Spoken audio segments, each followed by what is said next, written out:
So far, on this channel, we've focused on investing in stocks.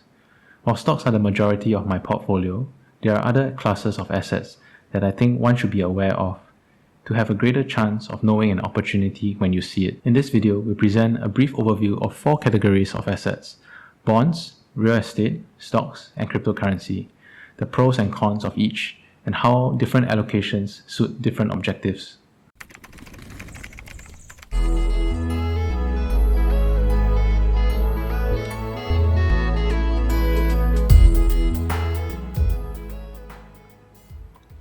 Before we jump into the details, do note that I am not a licensed financial advisor, and none of this is financial advice.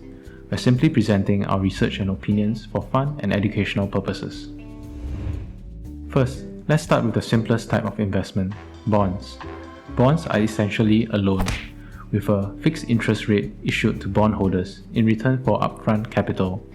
While bonds are usually seen as super safe investments, this is not always true, because there are different types of bonds. In a politically stable country, government-issued bonds are typically the safest because it is backed by a country's ability to pay, which it always can if it has the sovereign power to print money through fiscal policy.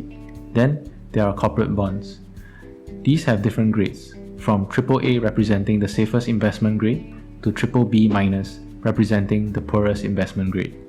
And then there are junk bonds, which are below investment grade. As you might expect, these can yield upwards of 10% interest, but they come with significantly more risk.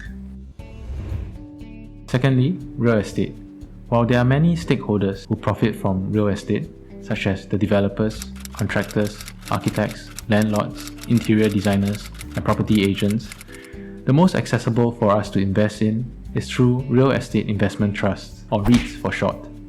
Now, many people in Singapore also aim to own 2 properties using the rental income from one of them to sustain the lifestyle while they live in another.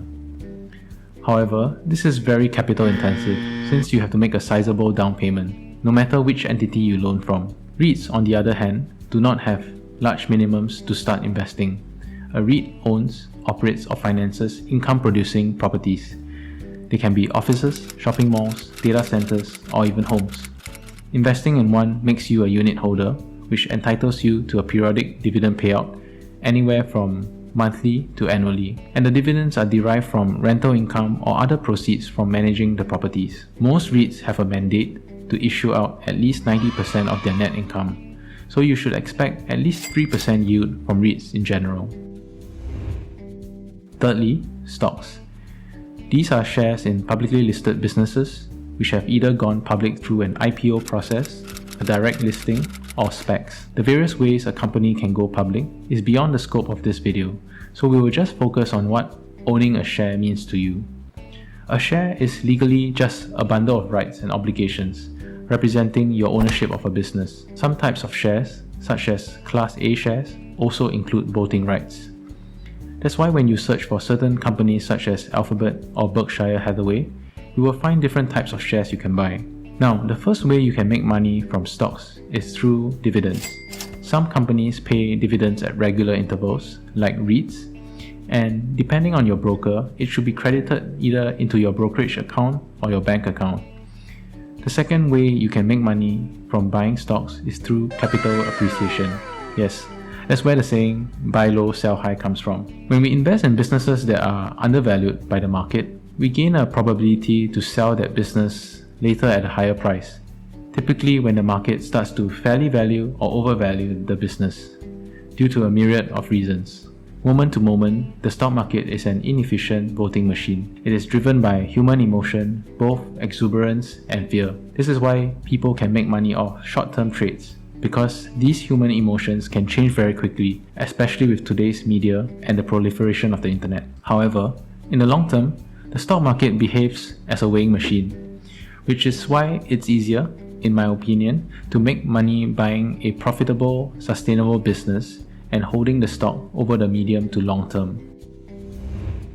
Last but not least, cryptocurrency. After more than a decade since the Bitcoin white paper was released, some coins or tokens have gained a reputation as a legit source of investment. Obviously, being such a polarizing topic, many will disagree. However, consider that financial institutions and billionaires have been criticizing cryptocurrencies as enablers of illegal activities or outright scams, yet they have added them into their own portfolios over time. Consider why governments around the world are trying to issue their own state-owned digital currencies and increase regulation to crypto markets. My conclusion is that value resides wherever people perceive value to be.